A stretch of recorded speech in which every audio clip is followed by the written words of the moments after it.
दिल्ली में स्वास्थ्य सुविधाएं किस तरह से चरमरा रही हैं, इसको लेकर आप तमाम पोस्ट, तमाम तस्वीरें और तमाम खबरें सोशल मीडिया प्लेटफॉर्म्स पर देख रहे होंगे, पढ़ रहे होंगे और सुन भी रहे होंगे। आप ये भी देख रहे होंगे कि लोग अपनी अपनी कहानियां बता रहे हैं कि किस तरह से इस फेल सिस्टम की वजह से उन्होंने अपने लोगों को खो दिया है। नमस्कार, मैं हूं आपके साथ श्रेया बहुगुणा और आप देख रहे हैं न्यूज तक। केजरीवाल सरकार भले ही ये दावा कर ले कि अस्पतालों में बेड्स की कोई कमी नहीं है, लेकिन इसके बावजूद भी जब लोग अपने बीमार लोगों को लेकर अस्पतालों में ले जा रहे हैं तो एक अस्पताल से दूसरे अस्पताल, दूसरे अस्पताल से तीसरे अस्पताल और तमाम अस्पतालों के चक्कर काटने के बावजूद भी उन्हें एक बेड तक नहीं मिल रहा। ऐसे में जानना जरूरी है कि कोरोना के मामले दिल्ली में कितने हैं। जिस वक्त मैं आपके लिए खबर पढ़ रही हूं उस वक्त तक दिल्ली के आंकड़े जान लीजिए। दिल्ली में कोरोना के 27,654 मामले सामने आ चुके हैं और 761 मौत हो चुकी हैं।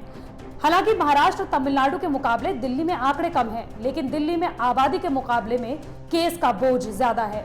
ऐसे में सीएम केजरीवाल ने यह कह दिया है कि अब दिल्ली के अस्पतालों में सिर्फ उनको एंट्री मिलेगी जो दिल्ली के बाशिंदे हैं, यानी कि दिल्ली के ही नागरिक हैं।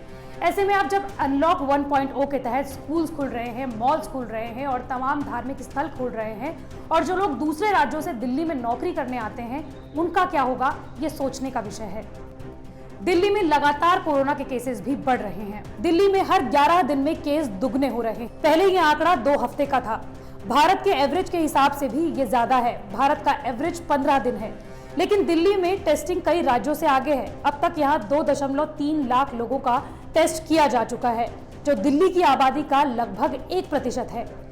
वहीं गुजरात में अब तक 18,600 लोगों की ही टेस्टिंग हुई है, लेकिन दिल्ली में जिस तेजी के साथ केसेस बढ़ रहे हैं उस हिसाब से टेस्ट नहीं किए जा रहे। पिछले 5 दिन में इसमें भारी कमी आई है। हाल ही में दिल्ली सरकार ने असिम्प्टोमेटिक फैमिली मेंबर्स के बारे में भी ये बात कही कि जिन लोगों को अभी संक्रमण की कोई निशानी नहीं है, यानी कि उन्हें सर्दी, खांसी, जुकाम, सांस लेने में दिक्कत या इस तरह के तमाम कोई भी सिम्टम्स नहीं है, तो वो टेस्टिंग कराने से बचें, लेकिन ये दिल्ली के लिए घातक साबित हो सकता है। ICMR की हाल ही में आई स्टडी में कहा गया है कि दिल्ली में एक ही परिवार के सबसे ज्यादा लोग कोरोना पॉजिटिव रहे हैं और इनमें भी असिम्प्टोमेटिक फैमिली मेंबर्स ज्यादा हैं। दिल्ली सरकार ने 2 जून को सीनियर सिटीजन्स और ज्यादा रिस्क वाले लोगों तक ही टेस्टिंग सीमित कर दी, इस तथ्य के बाद भी कि दिल्ली में सबसे ज्यादा केस असिम्प्टोमेटिक सदस्यों की वजह से बढ़ रहे हैं। इसका सल्यूशन क्या है? सल्यूशन ये है कि जिस तरह से दिल्ली सरकार पहले टेस्टिंग कर रही थी उसी तरह से टेस्टिंग को आगे बढ़ाया जाए, ना कि इसे लिमिट यानी कि सीमित किया जाए। जितनी ज्यादा दिल्ली में टेस्टिंग होगी उतने ज्यादा ये पता चलेगा कि दिल्ली में कितने सिम्प्टोमेटिक केसेस हैं और कितने असिम्प्टोमेटिक केसेस हैं।